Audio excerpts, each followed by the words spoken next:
Durante muitos anos, minha mãe acreditou que vivia com um homem calmo, responsável e amoroso. Meu nome é Renata, hoje tenho 31 anos, e só agora, adulta, consigo contar essa história com alguma clareza. Quando tudo aconteceu, eu tinha 10 anos e meu irmão, Caio, tinha 8. A pessoa que deveria nos proteger era exatamente quem nos ensinou a ter medo dentro da própria casa. Meu pai, Augusto, sempre foi visto como um homem exemplar. Trabalhador, educado, religioso, daqueles que cumprimentam vizinhos com um sorriso no rosto e ajudam a carregar compras no mercado. Perto da minha mãe, ele falava baixo, fazia elogios, parecia paciente e até carinhoso. Ela nunca desconfiou de nada, porque o homem que ela via não era o mesmo que existia quando a porta se fechava e ficávamos sozinhos. Em casa, longe dos outros adultos, meu pai se transformava. Não gritava muito, raramente batia, mas dominava tudo pelo medo. Olhares, silêncio, ameaças sutis. Ele sabia exatamente como nos quebrar sem deixar marcas visíveis. Dizia que crianças eram naturalmente mentirosas, que ninguém acreditaria em nós. Qualquer coisa fora do lugar virava um interrogatório. Qualquer nota abaixo do esperado virava castigo. Eu, como irmã mais velha, tentava proteger Caio, mas isso só fazia com que ele me punisse mais. Ele dizia que eu estava desafiando a autoridade, que estava criando um menino fraco. Minha mãe trabalhava o dia inteiro e confiava totalmente nele. Quando chegava em casa, encontrava um homem tranquilo e 2 filhos calados. Achava que era apenas educação. Não sabia que o silêncio era sobrevivência. Meu pai controlava tudo, o que a gente falava, o que sentia, até como respirava.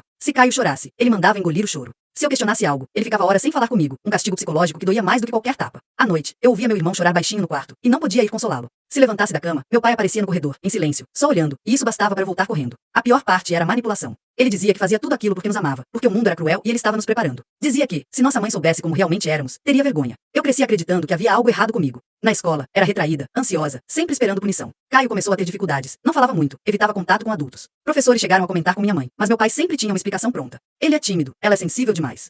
Tudo parecia plausível. O ponto de virada aconteceu quando eu tinha 10 anos. Um dia, meu pai perdeu o controle de vez. Caio derrubou um copo de suco no chão. Foi um acidente bobo, mas meu pai explodiu. Começou a gritar, segurou meu irmão com força e o empurrou contra a parede. Pela primeira vez, minha mãe presenciou algo. Não foi o pior que ele já tinha feito, mas foi o suficiente para quebrar a imagem que ela tinha dele. Ele tentou se justificar, dizendo que estava nervoso, que foi só um susto. Minha mãe acreditou parcialmente, mas algo mudou. Ela começou a prestar atenção. E meu pai percebeu isso. Ficou ainda mais cuidadoso perto dela e ainda mais cruel conosco quando estava sozinho. Só que agora eu sabia que ele podia ser visto. Isso me deu coragem. Alguns meses depois, em uma consulta médica de rotina, quando minha mãe saiu da sala por alguns minutos, eu falei. Não contei tudo, mas disse que tinha medo do meu pai. A médica fez perguntas, chamou minha mãe de volta e insistiu em conversar a sós com ela. Aquilo desencadeou uma sequência de acontecimentos que meu pai não conseguiu controlar. Assistente social, escola, conselho tutelar. Minha mãe entrou em choque quando ouviu tudo. Chorou, pediu desculpas, disse que nunca imaginou. Meu pai tentou inverter a situação, disse que eu estava inventando, que era manipulada. Mas Caio confirmou, e os relatos batiam. Ele foi afastado de casa por ordem judicial. A imagem de homem dócil desmoronou rápido quando outras pessoas começaram a notar contradições, relatos antigos, comportamentos estranhos. O processo foi longo. Meu pai perdeu a guarda, perdeu o respeito da família, perdeu amigos. Tentou se fazer de vítima, mas ninguém mais acreditou. Hoje, ele vive sozinho, afastado de todos, com histórico registrado e sem contato conosco.